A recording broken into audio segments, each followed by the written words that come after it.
ଆଜି ଆମେ ଜାଣିବା ଓଡ଼ିଆ ଗ୍ରାମାର ବିଷୟରେ ବାକ୍ୟର ଶ୍ରେଣୀ ବିଭାଗ ଉପରେ କିଛି ପ୍ରଶ୍ନର ଉତ୍ତର। ନମ୍ବର 1 ନମ୍ବର ଅର୍ଥବୋଧକ ବା ଭାବବୋଧକ ପୂର୍ଣ୍ଣାଙ୍ଗ ଉକ୍ତିକୁ କ'ଣ କୁହାଯାଏ? ଅର୍ଥବୋଧକ ବା ଭାବବୋଧକ ପୂର୍ଣ୍ଣାଙ୍ଗ ଉକ୍ତିକୁ କ'ଣ କୁହାଯାଏ? ଏ ପଦ, ବି ବାକ୍ୟ, ସି ବାକ୍ୟାଂଶ, ଡି ବାକ୍ୟ ଖଣ୍ଡ। ଏହାର ସଠିକ୍ ଉତ୍ତର ହେଉଛି ବି ବାକ୍ୟ ଖଣ୍ଡ। ପ୍ରଶ୍ନ ନମ୍ବର 2 ଭାବ ପ୍ରକାଶ ତଥା ଗଠନ ବା ରୂପ ଦୃଷ୍ଟିରୁ ବାକ୍ୟକୁ କେତେ ଭାଗରେ ବିଭକ୍ତ କରାଯାଏ? ଏ 2, ବି 4, ସି 3, ଡି 5। ଏହାର ସଠିକ୍ ଉତ୍ତର ହେଉଛି ଏ 2। ପ୍ରଶ୍ନ ନମ୍ବର 3 ଭାବସୂଚକ ବାକ୍ୟକୁ କେତେ ଭାଗରେ ବିଭକ୍ତ କରାଯାଏ? ଭାବସୂଚକ ବାକ୍ୟକୁ କେତେ ଭାଗରେ ବିଭକ୍ତ କରାଯାଏ? ଏ 5, ବି 4, ସି 6, ଡି 3। ଏହାର ସଠିକ୍ ଉତ୍ତର ହେଉଛି ବି 4।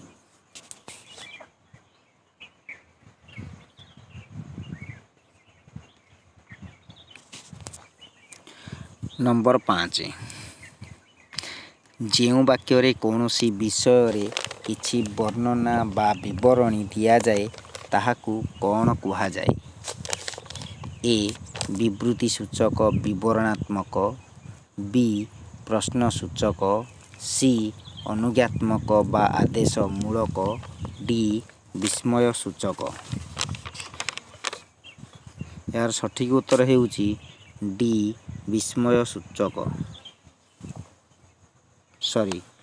ପ୍ରଶ୍ନସୂଚକ। 5 ଯେଉଁ ବାକ୍ୟରେ କୌଣସି ପ୍ରଶ୍ନ ପଚରା ଯାଇଥାଏ ତାହାକୁ କ'ଣ କୁହାଯାଏ? ଯେଉଁ ବାକ୍ୟରେ କୌଣସି ପ୍ରଶ୍ନ ପଚରା ଯାଇଥାଏ ତାହାକୁ କ'ଣ କୁହାଯାଏ? ଏ ବିବୃତ୍ତି ସୂଚକ ବିବରଣାତ୍ମକ, ବି ପ୍ରଶ୍ନସୂଚକ, ସି ଅନୁଜ୍ଞାତ୍ମକ ବା ଆଦେଶ ମୂଳକ, ଡି ବିସ୍ମୟ ସୂଚକ। ଏହାର ସଠିକ୍ ଉତ୍ତର ହେଉଛି ବି ପ୍ରଶ୍ନସୂଚକ। ନମ୍ବର 6 ଯେଉଁ ବାକ୍ୟରୁ ଆଦେଶ, ଉପଦେଶ, ଅନୁରୋଧ, କାମନା, ଆଶୀର୍ବାଦ ବା ଅନୁମତି ଭାବ ସୂଚିତ ହୁଏ ତାହାକୁ କ'ଣ କୁହାଯାଏ?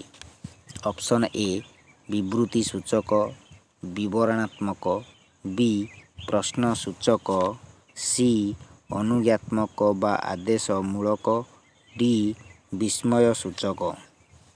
ଏହାର ସଠିକ୍ ଉତ୍ତର ହେଉଛି ସି ଅନୁଜ୍ଞାତ୍ମକ ବା ଆଦେଶ ମୂଳକ।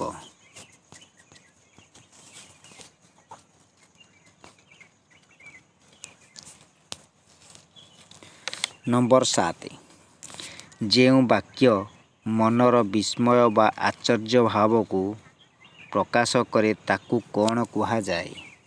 ଏ ବିବୃତ୍ତି ସୂଚକ ବିବରଣାତ୍ମକ,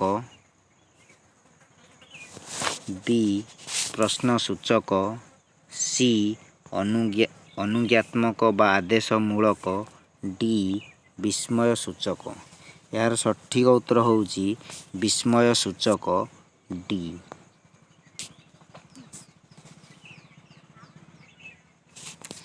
ନମ୍ବର 8 ଅସ୍ଥିବାଚକ ବାକ୍ୟକୁ କ'ଣ କୁହାଯାଏ?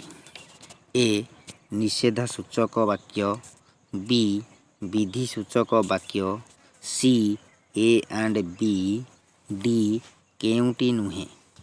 ଏହାର ସଠିକ୍ ଉତ୍ତର ହେଉଛି ବି ବିଧି ସୂଚକ ବାକ୍ୟ। ନମ୍ବର 9 ନାସ୍ତିବାଚକ ବାକ୍ୟକୁ କ'ଣ କୁହାଯାଏ? ଏ ନିଷେଧ ସୂଚକ ବାକ୍ୟ, ବି ବିଧି ସୂଚକ ବାକ୍ୟ, C A and B D केउंटी नुहे। यार सठिक उत्तर हेउची बी विधिसूचक वाक्य सॉरी ए निषेधासूचक वाक्य।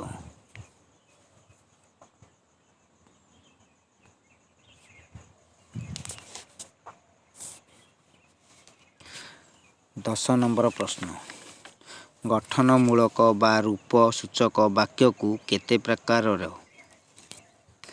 गठनमूलक बा रूप सूचक वाक्य को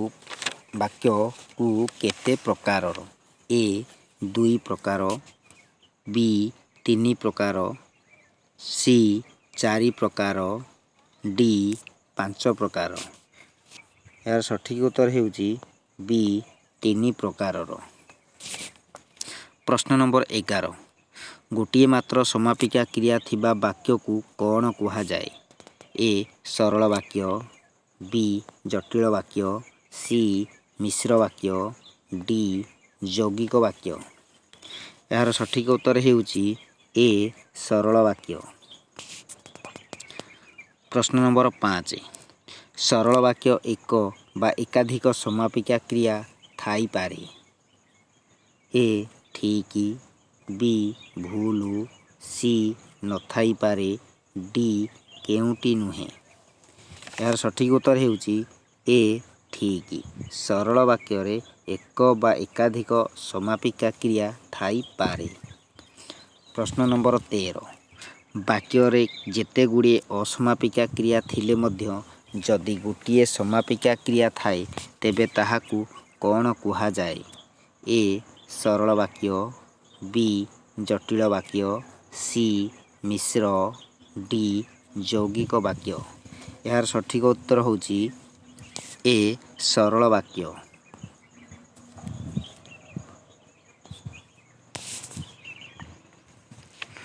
प्रश्न नंबर 14 वाक्य रे एकाधिक कर्ता ओ प्रभृति अवय द्वारा युक्त होइथिले अर्थबोध को नहीं सरल वाक्य की नुहे। वाक्य रे एकाधिक कर्ता ओ एवं जति प्रभृति अवय द्वारा युक्त होइथिले अर्थबोध को नहीं सरल वाक्य की नुहे। ए भूल बी ठीक सी होई पारे डी केउंटी नुहे। यार सठिक उत्तर हेउची सी होई पारे। प्रश्न नंबर 15 एकाधिक सरल वाक्यर संजोगरे जेउ वाक्य गठित हुए ताहाकू कौन कुहा जाए।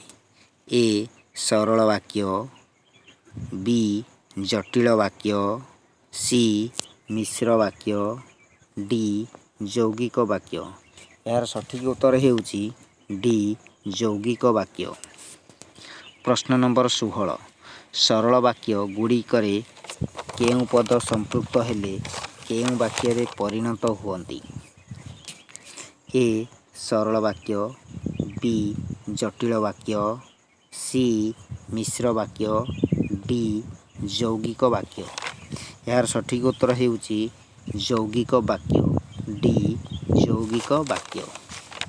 प्रश्न नंबर 17 यौगिक वाक्यर प्रथम वाक्य को कौन कुहा जाए। ए प्रधान वाक्य बी समकक्ष वाक्य डी सी अप्रधान वाक्य डी केउंटी नुहे।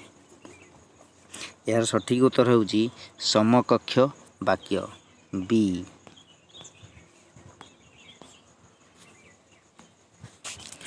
प्रश्न नंबर 18 यौगिक वाक्य रे प्रथम वाक्य छड़ा अन्य वाक्य गुड़ी को कौन कुहा जाए। यौगिक वाक्य रे प्रथम वाक्य छड़ा अन्य वाक्य गुड़ी को कौन कुहा जाए।